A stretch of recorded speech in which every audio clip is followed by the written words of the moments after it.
Hey legends, welcome along the Hellmouth Hotline. I am your host, Rodney Stewart, and we're getting into Poltergeist. Another series of movies. We're going to be doing these. I've actually watched all three of them over the past couple of days here, but we're going to be doing them every Friday from here on in. So it's good to get away from the Halloween movies. And yes, 1982 Poltergeist, horror classic. And one that I can't recall up until this watch if I've ever seen it in full.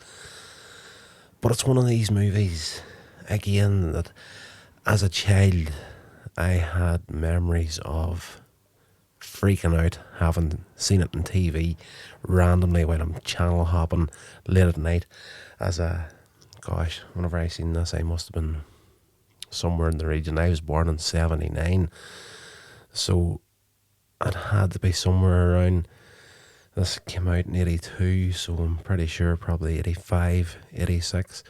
So, I wasn't old at that time, 7 years old or something like that. But, when you're supposed to be sleeping at night and you sneak the TV on, you get the sound down nice and low and you're channel hopping when you should be asleep as a child, and you're going through late at night, and of course I came across Poltergeist, and it was the scene in the movie where the guy goes into the kitchen and he's eating a bit of meat and he sees the steak crawling across the counter and then he drops whatever he's eating, and he sees that there's maggots and stuff coming out of it, and he runs into the bathroom, and then it starts to, and this is all in his head, it's like a vision, but I didn't know that as a child. The poltergeist is screwing with his mind, and he starts scraping at his face, and of course the skin starts to peel off, and eventually he gets right down to the skull. I didn't make it as far as the end of that scene. Turned the TV off, rolled up underneath the covers, freaked out, and for years it stayed with me. So I enjoyed this movie quite a bit, I have to say, and probably out of the three of them, it's a toss-up really between Poltergeist and Poltergeist 2. There's a lot of good stuff in both movies, but I think this just outdoes Poltergeist 2 slightly. The third one wasn't a huge fan of, but again, it's one of these things, you get into the series of movies, you need to watch it. So plot wise, you have a family, Steve and Diane Freeling, they've got 3 kids. He's a real estate agent in Cuesta Verde, California. He lives in this place, and he's selling houses within it as well. And yes, that plays on it in a big way in the movie as it progresses. He's got 3 kids, 16-year-old Dana, 8-year-old Robbie, and 5-year-old Carol Ann. Of course, we all know from we've all seen the movie at this point, probably. Anybody that's listening to this podcast have probably watched it thousands of times. But of course, the post-broadcast static on the TV screen, which is probably something completely alien to people these days.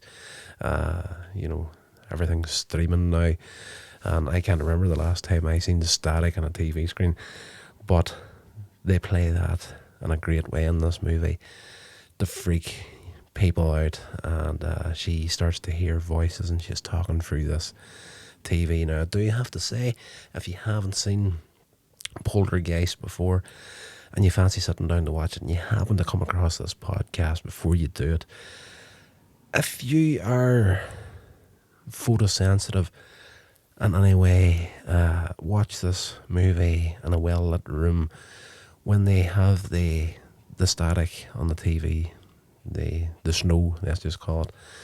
They have like a strobe lighting effect going on the screen as well. So there's a few are again photosensitive, or you suffer from epilepsy, this movie could set you off. Now, the reason I want to point that out is because I'm actually suspected epileptic. I had 2 seizures whenever I was high school age, just the end of high school, say 15, 16 years old or something like that.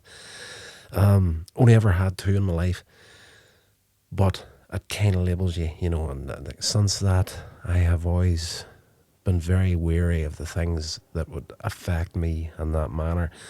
And the strobe effect is definitely one of them. So if you do have that kind of problem, if you are epileptic or you're photosensitive in some way, definitely watch it with the lights on, well lit room.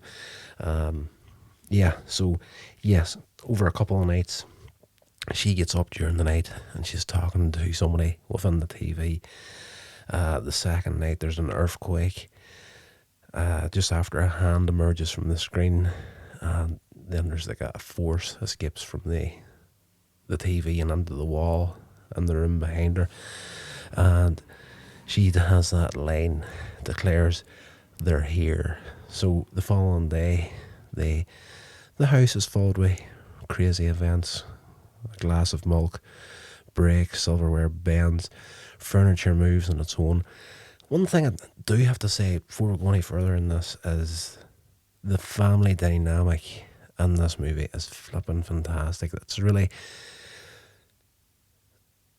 just the way that they interact with each other. They do feel like an actual family. Like there's a lot going on in the morning when they're having their breakfast. The kids are bickering. The husband and wife are getting ready for work, and it feels like a real family. Very, very well put together movie and well acted. But again, I start to notice all these things about, like the knives and forks start to bend on their own, furniture's moving. They start to freak out a little bit, but the wife, Diane, actually at one point early in the movie is having fun with it. She's got these markings on the kitchen floor, and whenever Steve comes home that evening, she sets a seat down, like one of the dining room chairs in one part of the room has a circle. She sets it there, and it slides to the far end of the room where she's got another circle, and then she actually sets Carol Ann down, and she slides across the floor. So she's having a bit of fun at the start, but it soon starts to become, more than a bit of fun for during a severe thunderstorm. There's this tree in the yard, and I do kind of have vivid memories of that sequence when it crashes through the children's bedroom window, grabs the kid Robbie, pulls him out under the pouring rain and attempts to eat him. Very, very well done, I have to say. The visual effects in this movie are fantastic, and the practical effects, the practical elements are absolutely amazing. There's some of the special effects they've in there, as far as like force and whatnot, like forces coming out of the TV and onto the wall, look a little bit dated now, but whenever it comes to the practical effects, looks fantastic.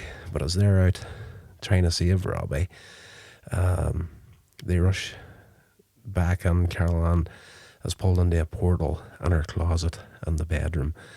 That is a very, very well done sequence in the movie as well. Like, as I say, a lot of practical effects here. So she disappears through this portal, and they eventually start to hear her voice coming from the television. So they end up getting this parapsychologist, Martha Leash. She arrives with team members Ryan and Marty to investigate, and they determine there is poltergeist intrusion involving multiple ghosts.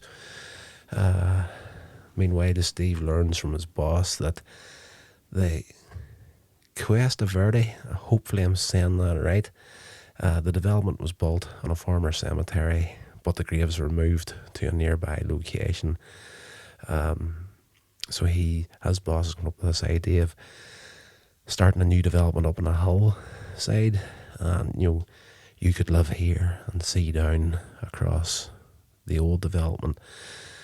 Of course, Steve isn't too thrilled at this here, because there's an actual graveyard where they're standing at, and he questions this, And this is when his boss tells him, well, we've done this before. The houses that we've already built, where you live at, are built on top of a burial ground, but we moved the graves somewhere else. Dana and Robbie, they're sent away for safety. Dr. Leash calls Tangina in. Of course, if you think of Poltergeist, horror faces, synonymous, I don't even think that's properly said, that word. If you think of Poltergeist, horror face is going to jump out straight away, along with Craig T. Nelson as Steve. Fantastic. But she turns up. She determines the spirits are lingering in a different sphere of consciousness and are not at rest. They're attracted to Carol Ann's life force, so she also detects a dark presence that she calls the Beast, who is restraining Carol Ann and manipulating her life force in order to prevent the other spirits from crossing over. The entrance to the other dimension is in the closet where Carol Ann was sucked into earlier in the movie, and they work out that it exits through the living room ceiling. So, they're doing their best to work out how things is. The way they work out where this portal exits, that's actually pretty ingenious. Where they mark these tennis balls and they'll chuck them into the closet, and then they're waiting in our parts of the house to see where they come out at. So they eventually work out where this portal re-emerges in our world, let's just say. So they end up putting a rope through the closet that's coming down through the ceiling and the sitting room through the two portals. And Diane ends up going in to get Carol Ann, and they eventually drop through the ceiling into the living room covered in ectoplasm. There's a nice little moment where Steve, he's holding the rope in the bedroom to support her, and he freaks out at one point. He tries to pull her back, and this giant beastly ghostly skull comes out of the door growling at him. Very good effect in the movie. So once they get Carol Ann out along with Diane, Tangina proclaims that the house is clean, but shortly after, the Freeland family have nearly finished packing to move out of the house. They have just, after everything that's happened, we're gone, we're getting out of here. Steve, he's quitting his job and everything. He's going to tell his boss to, shove it. We're getting out of here. But before they get to leave, Steve has to go to the office while Dana is on a date, the eldest daughter, leaving Diane at home with Robbie and Carol Ann.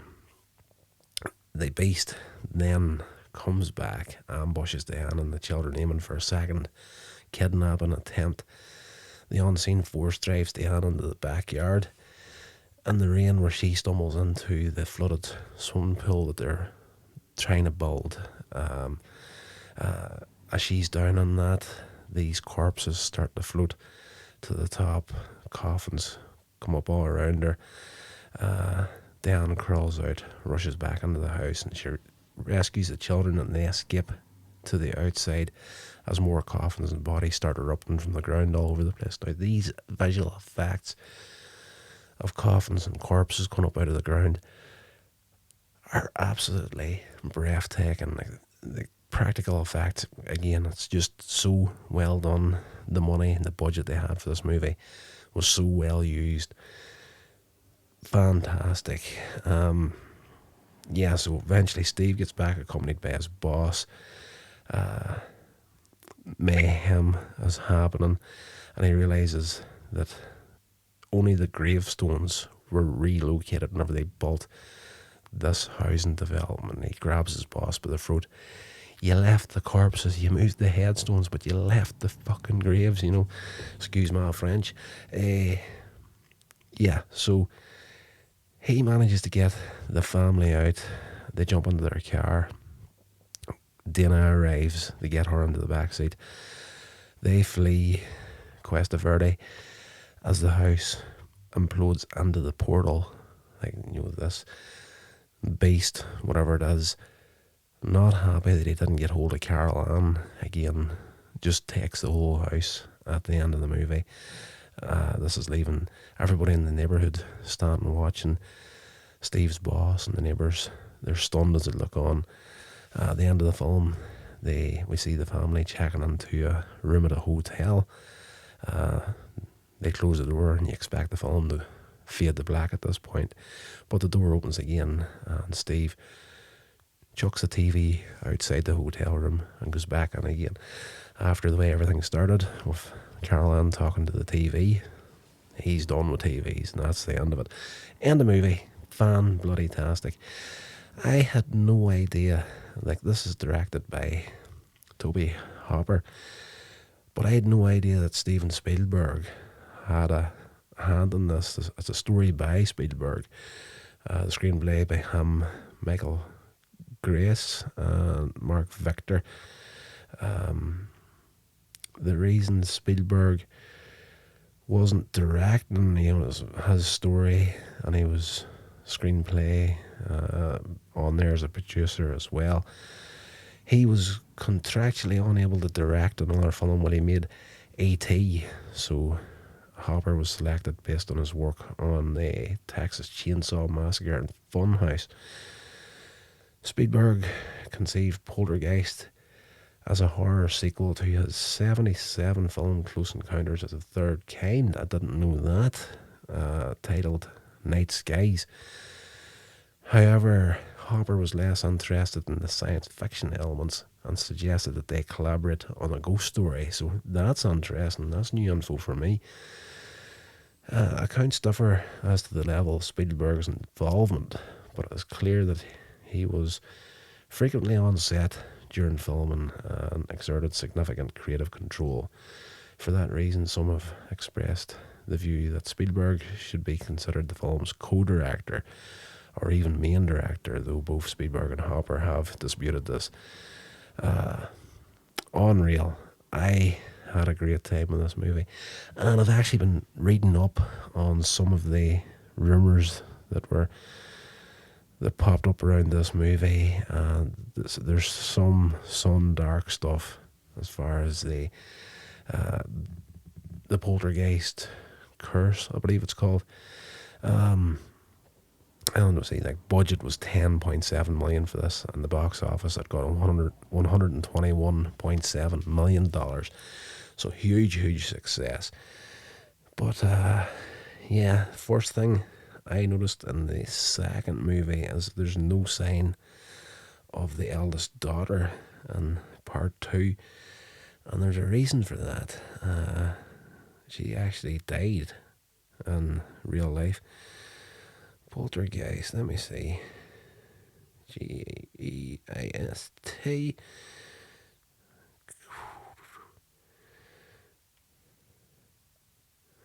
Right, let me see now. There's a few deaths. 4 cast members died during and soon after the filming of the 3 movies, including Carol Ann herself. She died from symptoms that were... She fell ill. Her symptoms were caused by it. Casually attributed to the flu. A day later, she collapsed and suffered a cardiac arrest after being airlifted to Children's Hospital in San Diego. She died during an operation to correct a bowel obstruction. It was later believed that she'd been suffering from a congenital intestinal abnormality. Yeah, she was only, what age was she? It doesn't say the age she was when she died. Like, she wasn't any more than maybe 12 or 13 years old when that happened. Dominique June, who played the original older sister, Dana Freeling, met a tragic fate. I'm just reading off a site here. I've just looked this up on. In 82, she separated from her partner. In November of that year, he showed up at her house pleading for her to take him back. When she refused, he grabbed her by the neck, choked her until she was unconscious, and left her to die in her Hollywood home's driveway. Tragedy. Julian Beck and Will Sampson, the two other cast member deaths, while unfortunate, were not unpredictable or mysterious. The evil preacher Cain from Poltergeist 2 was played by Julian Beck. In 1983, Beck had been diagnosed with stomach cancer, which took his life soon after he finished working the second installment of the series. Will Sampson, who played Taylor, the Native American shaman, died after undergoing heart-lung transplant, which had a very slim survival rate. So, yeah, there's a lot of stories about, and this is something that has popped up with horror movies right out through the 80s and 90s and whatnot. Like, I've heard it so many times over the years about curses fall on films and whatnot. I believe Exorcist was another one. And I remember people freaking out locally, even in the 80s. There was something that happened, and it was one of our ministers at our church whenever I was a child. It was actually, I think his kid had, I can't remember whether it was his son or one of our friend group. It was somebody in our small circle, like where I grew up at, very, very small town, village, if you will. So not a huge amount of population in it, but he went down the rabbit hole of giving off about the VHS having a demon in it and whatnot, and you heard that all over the place. It was all over TV and whatnot and everything. Like The Exorcist in particular, people were saying there was, the VHS had demons and the cassettes and whatnot. If you had wanted a copy of this, or you got hold of a copy of it, you opened yourself up to the darkness and whatnot. But I'm just, as I say, that rolled up, followed The Exorcist for years, and of course we've got what happened with the four cast members from Poltergeist. You've got the curse and that there, and I'm pretty sure there's a ton of other movies in the horror realm that has these same stories and rumours following them about. But for me now, these days, just whenever I'm talking about that there, I'm just thinking to myself, right, well, where do you draw the line at these days in the world of streaming and whatnot? So, if they're saying that VHS copies of Exorcist and Poltergeist and stuff like that there, all these horror movies had demons within the VHS cassette tape, would that not technically mean now, if you own a smartphone, is that now a demon box?